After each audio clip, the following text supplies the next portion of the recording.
Imagine a weapon that can watch an entire city, strike a single moving target, and disappear back into the clouds, all without a pilot on board. This isn't science fiction. This is the MQ-9 Reaper, the drone that has changed modern warfare forever. Feared across battlefields and nicknamed the Hunter Killer, the Reaper has been America's silent executioner in the war on terror for decades. But what makes this machine unlike anything the world has ever seen? Built by General Atomics, every inch of the MQ-9 is designed for one purpose: dominating the skies. Unlike a traditional aircraft, it doesn't need a pilot in the cockpit. Instead, a highly trained team controls it remotely. A fighter pilot flies it, a sensor operator manages the cameras, and a mission commander directs the operation. Together, they turn this drone into a precision strike platform feared by enemies everywhere. And make no mistake, the Reaper is massive, with a wingspan of 66 feet, a length of 36 feet, and a takeoff weight over 10,000 pounds. This is no hobby drone. Powered by a Honeywell turboprop engine delivering 950 horsepower, it cruises at 240 knots, soars to 50,000 feet, and can stay in the sky for over a day. Extended range models stretch that endurance to nearly 2 full days of continuous surveillance and strike capability. Its true power lies in its eyes. Systems like the Gorgon Stare can watch an entire town at once, capturing video from 9 cameras over 6 square miles. Even more advanced is Argus IS, a surveillance system with 368 cameras capable of recording 1.8 billion pixels per frame, streaming terabytes of data every minute. For analysts on the ground, it's like having a god's eye view of the battlefield. But watching is only half the story. The Reaper is a hunter, armed to deliver precision strikes. Its modular hardpoints can carry fuel or weapons, from Hellfire missiles, capable of shredding tanks or scattering enemy troops, to guided bombs that can crack bunkers or strike inside urban environments with minimal collateral damage. And when a target demands absolute precision, the infamous ninja bomb comes into play. Instead of exploding, it deploys 6 steel blades at the last second, cutting down its target with terrifying accuracy, leaving everything around it untouched. It's hard to believe, but this revolution in warfare started in a garage. Abraham Karam, a former Israeli Air Force engineer, was determined to build a quiet, efficient drone, unlike the noisy lawnmowers in the sky of the past. After years of trial and error, his prototypes laid the foundation for what would become the Reaper, the deadliest drone on Earth. Imagine a weapon so powerful it could hunt an enemy across continents, strike without warning, and vanish into the sky. This is the story of how America built its most feared drone. It all began when General Atomics caught the attention of the CIA and the U.S. military with their early prototypes. Enthralled by the potential, the CIA essentially gave them a blank check to fast-track development, and by 1994 the MQ-1 Predator was born.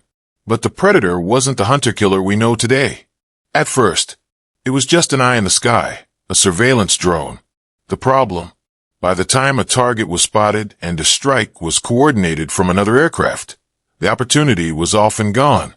The solution was brutal but effective: arm the Predator with Hellfire missiles. Suddenly, America had a drone that could see and strike in the same mission. The Predator proved its worth in the Balkans, but its limitations quickly became clear. It lacked endurance. It lacked firepower. A new generation was needed. Enter the MQ-9 Reaper. Its first test flight took place in 2001, and after the September 11th attacks, the program was pushed into overdrive. By October 2001, the Air Force had already placed its first orders. Between 2002 and 2007, the Reaper underwent rigorous testing in Iraq and Afghanistan. At first, it flew only reconnaissance missions. But once engineers solved the weapons integration issues, the Reaper became a true hunter-killer.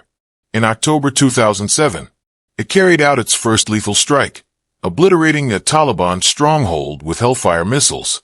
What makes the Reaper extraordinary is not just its firepower, but its global reach.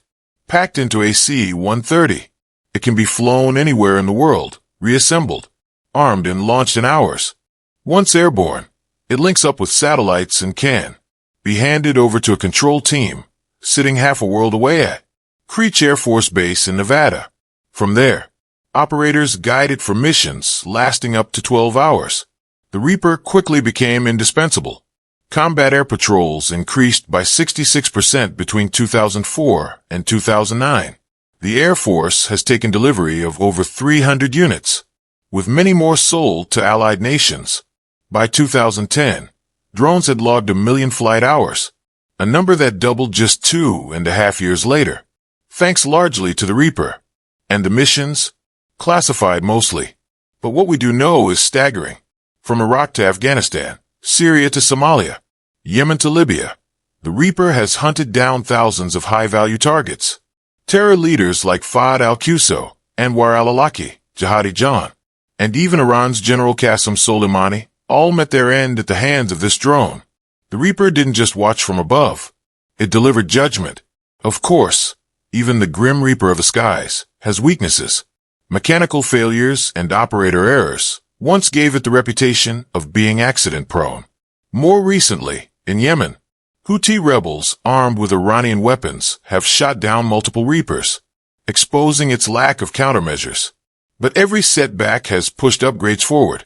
The MQ-9 Block 5 variant, introduced in 2018, aims to fix these flaws. Autonomous takeoffs and landings, better in-flight diagnostics, and improved survivability against threats. With each upgrade, the Reaper becomes deadlier, smarter, and harder to stop. From surveillance to assassination, from the Predator to the Reaper, this drone has reshaped modern warfare.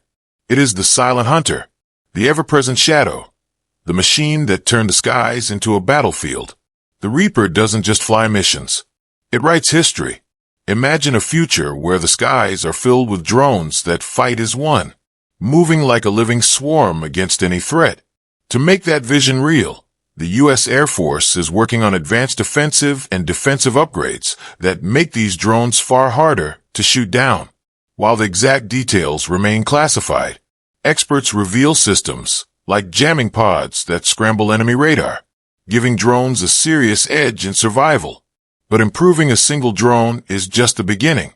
The Air Force's true ambition lies in a project called Collaborative Operations in a Denied Environment, or CODE, an initiative led by DARPA to turn the Reaper drone into part of a fully integrated swarm. Today, one pilot can only control a single Reaper at a time. Limited trials have shown that multiple drones can be directed together, but never in real combat. The dream goes far beyond reducing manpower. The Air Force envisions fleets of Reapers flying in formation, each armed with Sidewinder missiles, capable of challenging entire squadrons of enemy aircraft. A battlefield dominated not by manned fighters alone, but by swarming, intelligent machines fighting side by side.